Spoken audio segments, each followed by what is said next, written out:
Hello दोस्तों, आपका अपना YouTube channel career plus online में स्वागत है। देखिए दोस्तों, पढ़ रहे हैं हम लोग, कल को पढ़े, इसमें थोड़ा बहुत आपको बताए हैं प्रकाश के बारे में। तो देखिए, प्रकाश के बारे में आज पढ़ेंगे हम लोग। तो पहला टॉपिक है, देखिए आपको ये सब बता दिए हैं, उसको रिवीजन करा दे रहा है कि प्रकाश किसे कहते हैं। तो प्रकाश एक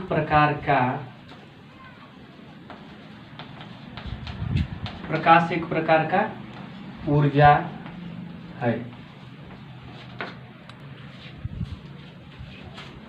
देखिए, पहला क्वेश्चन पूछता है कि प्रकाश किसे कहते हैं। तो आप लिखेंगे कि प्रकाश एक प्रकार की ऊर्जा है जो चुंबकीय तरंगों के रूप में चलता है।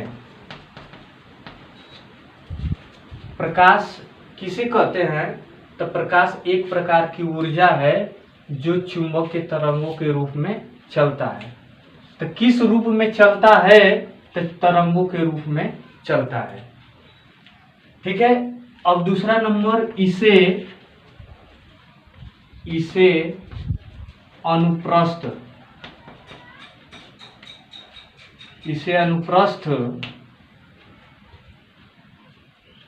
अनुप्रस्थ तरंग भी कहते हैं। देखिए, चुंबकीय तरंग जो है, चुंबकीय तरंग के रूप में चलता है, इसे अनुप्रस्थ तरंग भी कहते हैं। इसे कौन सा तरंग कहेंगे? अनुप्रस्थ तरंग। क्योंकि आप देखिए, ध्वनि जब हम पढ़ाएंगे आपको, ध्वनि लेसन चैप्टर, तो उसमें आपको तरंग दो प्रकार का होता है। कौन कौन? अनुप्रस्थ तरंग और अनुदैर्ध्य तरंग। ठीक है। तो देखिए, जो पहले क्वेश्चन पूछता है कि चुंबकीय तरंग जो है, मतलब चुंबकीय तरंग किस रूप में चलता है, तब बता देंगे कि अनुप्रस्थ तरंग। प्रकाश क्या है? मतलब प्रकाश एक अनुप्रस्थ तरंग है। यहाँ से क्वेश्चन बनता है कि प्रकाश एक अनुप्रस्थ तरंग है। ठीक है। अब देखिए, क्वेश्चन नंबर तीसरा, मतलब टॉपिक में देखेंगे कि इसका तरंग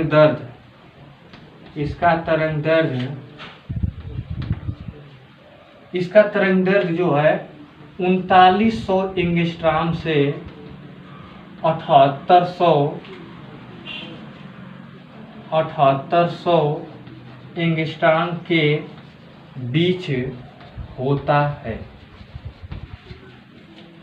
इसका तरंग दैर्ध्य कितने एंगस्ट्रॉम से कितने एंगस्ट्रॉम के बीच में होता है? तो 3900 एंगस्ट्रॉम से लेकर 7800 एंगस्ट्रॉम के बीच में होता है। ठीक है। तो देखिए, प्रकाश किसे कहते हैं, तो ये हो गया आपका। फिर दूसरा नंबर, ये कौन सा तरंग है? तो ये अनुप्रस्थ तरंग भी इसे कहते हैं। इसका तरंग दैर्ध्य का मान कितने से कितने के बीच में होता है? तो 3900 एंगस्ट्रॉम से लेकर के 7800 एंगस्ट्रॉम के बीच में होता है। अगला देखिए, अगर इसको देखेंगे प्रिज्म के रूप में, तो प्रिज्म के रूप में अगर देखना चाहेंगे तो देखिए, ऐसे प्रकाश की किरण जब पड़ता है प्रिज्म पे, तो 7 रंगों का विखंडन होता है, यानी 7 रंगों का विक्षेपण होता है। तो सबसे, आप पढ़े होंगे विजनॉल, इसका नाम से फार्मूला है। तो इसको सबसे पहले रेड होता है, उसके बाद भी का मतलब बैगनी रंग को ही 3900 एंगस्ट्रॉम है, यानी बैगनी रंग का तरंग दैर्ध्य कितना होता है? तो 3900 एंगस्ट्रॉम होता है। और रेड कलर यानी लाल कलर का जो उसका अनुदैर्ध्य तरंग होता है, उसका अनुदैर्ध्य तरंग होता है 7800 एंगस्ट्रॉम। अगला देखिए, प्रकाश का फोटॉन सिद्धांत, यानी प्रकाश का फोटॉन सिद्धांत कैसे होता है? तो प्रकाश का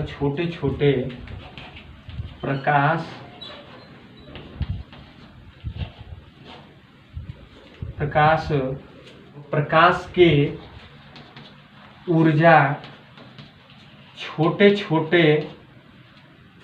के ऊर्जा छोटे छोटे बंडलों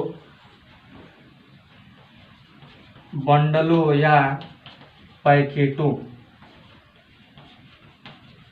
के रूप में चलता है। प्रकाश की ऊर्जा के छोटे छोटे बंडलों या पैकेटों के रूप में चलता है।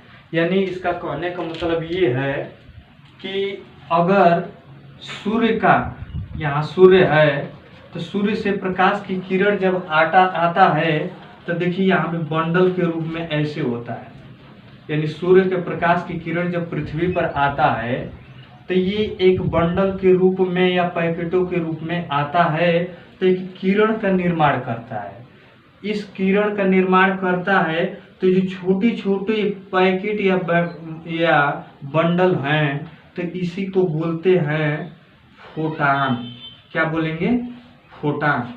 क्योंकि क्वेश्चन पूछता है कंपटीशन में कि सूर्य से पृथ्वी तक जो किरण आती है तो वो कण क्या नाम होता है, तो आप बता दें कि फोटान। उस कण को क्या बोलेंगे आप?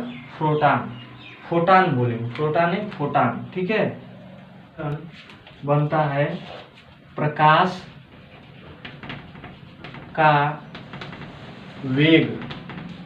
प्रकाश का वेग का गणना कौन किया है, या प्रकाश का वेग का गणना किसने किया है, तो आप बता देंगे रोमर। कौन? रोमर। कंपटीशन में क्वेश्चन पूछ देगा कि प्रकाश का वेग का गणना कौन किया है, तो आप बता देंगे कि रोमर। ठीक है। अगला देखिए वायु। अगला क्वेश्चन, वायु व निर्वात। वायु व निर्वात में प्रकाश की चाल।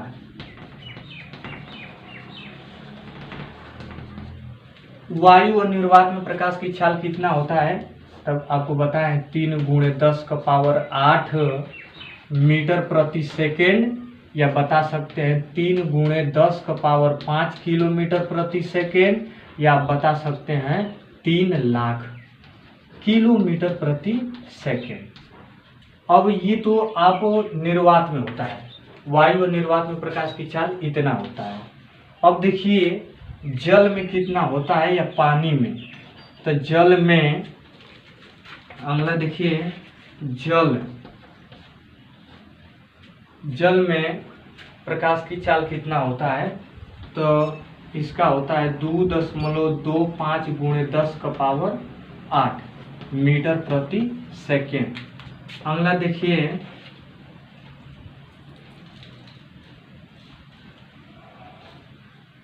देखिए कांच में कितना होता है। कांच में कितना है इसका मान होता है, तो 2 × 10⁸ मीटर प्रति सेकेंड, यानी कांच में इतना होता है। अगला देखिए तारपीन का तेल का कितना मान होता है, तो 2.04 × 10⁸ मीटर प्रति सेकेंड। ये सब कंपटीशन में पूछता है कि निर्वात में प्रकाश की चाल उतना होता है, जल में प्रकाश की चाल 2.25 × 10⁸ मीटर प्रति सेकेंड, कांच में 2 × 10⁸ मीटर प्रति सेकेंड, या आप बोल सकते हैं 2 लाख किलोमीटर प्रति सेकेंड, या तारपीन का तेल में 2.04 × 10⁸ मीटर प्रति सेकेंड होता है। अगला देखिए राल साल्ट का क्या होता है, तो 1.96 × 10⁸ मीटर प्रति सेकेंड। और नाइलोन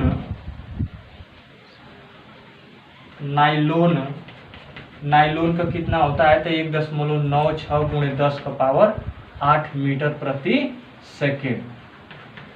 ये नाइलोन का कितना होता है, तो नाइलोन का मान 1.96 × 10⁸ मीटर प्रति सेकेंड, नाइलोन का 1 इतना होता है। और राक साल्ट होता है, राक साल्ट का होता है 1.96 × 10⁸ मीटर प्रति सेकेंड। तो ये क्वेश्चन आपको यहाँ से सब बहुत इम्पोर्टेंट है, आप इसको याद कर लेंगे कि तारपीन का तेल का मान इतना होता है, राक साल्ट का मान का इतना होता है, नाइलोन का मान इतना होता है। देखिए अगला नंबर, प्रकाश को सूर्य से पृथ्वी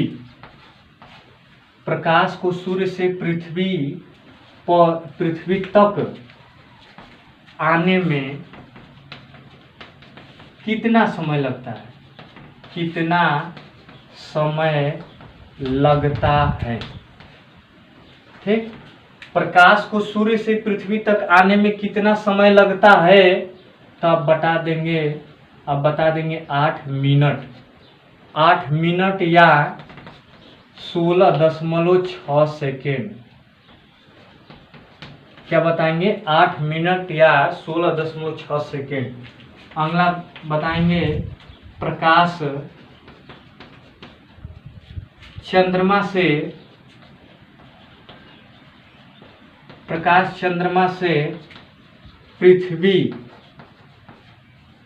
पृथ्वी पर या पृथ्वी तक आने में कितना समय लगता है? आने में कितना समय लगता है?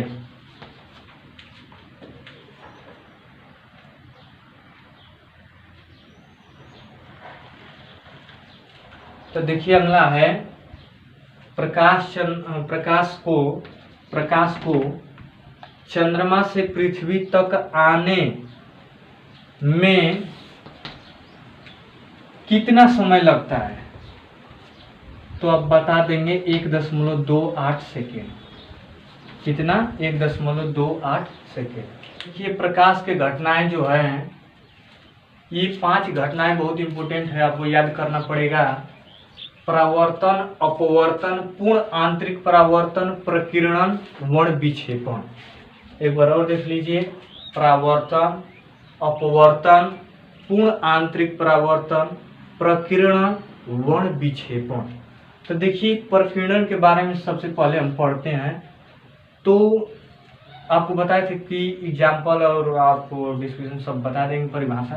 तो देखिए प्रकीर्णन का मतलब क्या होता है। तो जैसे कि समुद्र का पानी नीला दिखाई देना किसके कारण होता है? तो प्रकीर्णन के कारण। यानी पहला, समुद्र का पानी नीला क्यों दिखाई देता है? तो प्रकीर्णन के कारण। आकाश का रंग नीला क्यों दिखाई देता है? आकाश का रंग नीला क्यों दिखाई देता है? प्रकीर्णन के कारण। तीसरा नंबर आप नोट कर लेंगे, सूर्य उदय होते समय और अस्त होते समय लाल दिखाई देना, प्रकीर्णन के कारण। तो जिसको रंगों का रिलेटिव, जो रंग से रिलेटिव नामे हैं, उनको आप क्या बताएंगे? प्रकीर्णन। जैसे कि कैसे हो जाता है प्रकीर्णन? तो देखिए, जब सूर्य का प्रकाश जब वायुमंडल में आता है, यानी पृथ्वी पर पड़ता है, तो पृथ्वी पर नाइट्रोजन, ऑक्सीजन, बहुत से गैस ऐसे एटम्स हैं सब, कि वहाँ पे जब पृथ्वी पर पड़ता है तो कई भागों में ये विभक्त हो जाता है, फूटअप हो जाता है, ये कई रंगों में विक्षेपण हो जाता है, प्रकीर्णन हो जाता है, यानी विखंडित हो जाता है। तो विखंडित हो जाता है तो उसी को आप बता देंगे कि उसका तरंगदैर्घ्य जो है, उसका प्रकीर्णन जो होता है सबसे अधिक हो जाता है। जिसका अनुदैर्घ्य सबसे कम होगा उसका प्रकीर्णन सबसे अधिक होता है।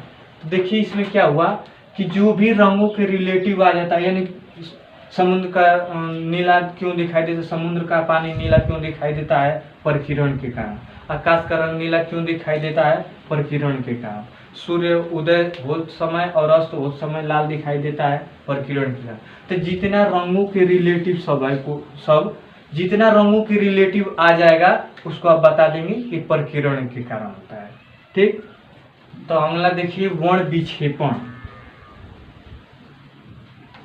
वर्ण विक्षेपण, तो वर्ण विक्षेपण में देखिए, वर्ण विक्षेपण का मतलब ये होता है, जैसे प्रिज्म है, प्रिज्म, जब प्रिज्म पे प्रकाश की किरण जाता है, यानी प्रकाश की किरण जब पड़ता है तो 7 रंगों का विखंडन होता है। 7 रंगों का विखंडन होता है तो सबसे अधिक रंग किसका होता है? तो रेड कलर का 7800 एंगस्ट्राम होता है। सबसे कम किसका होता है? बैगनी रंग का। तो बैगनी रंग का कितना होता है? 3900 एंगस्ट्राम। तो जिसका तरंग दैर्ध्य कम होगा, जिसका तरंग दैर्ध्य कम होगा उसका विक्षेपण अधिक होता है, और जिसका विक्षेपण कम होगा उसका तरंग दैर्ध्य अधिक होता है। तो देखिए अब दिया है कि वर्ण विक्षेपण क्या होता है। तो वर्ण विक्षेपण का मतलब प्रिज्म, जैसे मान लीजिए कि प्रिज्म है, उसमें 7 रंगों का विखंडन होता है। दूसरा नंबर ये प्रिज्म हो गया। दूसरा नंबर अगर लेना चाहते हैं तो दूसरा नंबर आपका है आकाश में जब बारिश होता है तो आकाश में देखेंगे तो इंद्रधनुष का बनना,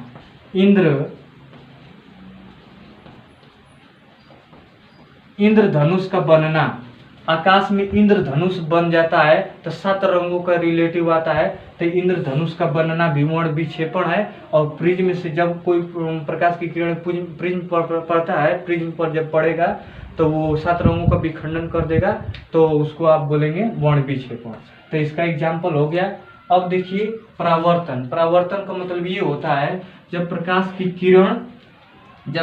की किरण कोई समतल दर्पण पर पड़ता है तो वो अपने मार्ग को फिर उसी मार्ग में परिवर्तन हो जाता है। प्रकाश की किरण जब पड़ेगा उस दर्पण पे फिर अपने मार्ग में चला जाएगा, तो उसी को परावर्तन बोला जाता है। और इधर इसको कलई किया जाता है। जब कोई भी दर्पण यानी समतल दर्पण रहेगा या उत्तल दर्पण, अवतल दर्पण, कोई भी दर्पण रहता है तो देखेंगे आप चेहरे को जब देखते हैं तो चेहरे के पीछे जो दर्पण होता है, कोई भी दर्पण होता है, उसको कलई किया जाता है। तो अगर ये दर्पण है, इसको कलई, अगर समतल दर्पण है, परावर्तक समतल दर्पण है, तो अगर इस साइड में कलई कर देंगे अगर तो प्रकाश की किरण पड़ेगा तो फिर वो अपने मार्ग में चला जाएगा। तो अपने मार्ग में अगर वो चला जाएगा तो देखिए कलई जो किया जाता है ये एजी का मतलब चांदी से किया जाता है, या आप बता सकते हैं एचजी यानी पारा से, या तारपीन का तिल से कलई किया जाता है। ये इसको पारा एचजी बोल सकते हैं, एजी। तो अगर धातु में लेंगे तो एजी से किया जाता है, और ठीक है, तो इसी से किया जाता है। और देखिए अपवर्तन में क्या होता है। तो परावर्तन किसे कहते हैं, आपको याद हो गया होगा कि कोई भी प्रकाश की किरण जब कोई भी दर्पण पड़ेगा तो अपने मार्ग में चला जाएगा, उसी को परावर्तन बोलते हैं। अपवर्तन का मतलब देखिए क्या होता है। अपवर्तन का मतलब ये होता है कि जैसे कि तारों का चमकना, जैसे में तारों का चमकना, तो तारों का चमकना क्या है? अपवर्तन है। तारों का चमकना अपवर्तन हो जाएगा। सूर्य का उदय होते समय और अस्त होते समय 2 मिनट का दिखाई देता है वहां पे रेड कलर का, तो वो भी अपवर्तन होता है। सूर्य उदय होते समय अस्त होते समय 2 मिनट का रेड कलर दिखाई देता है, वो भी अपवर्तन होता है।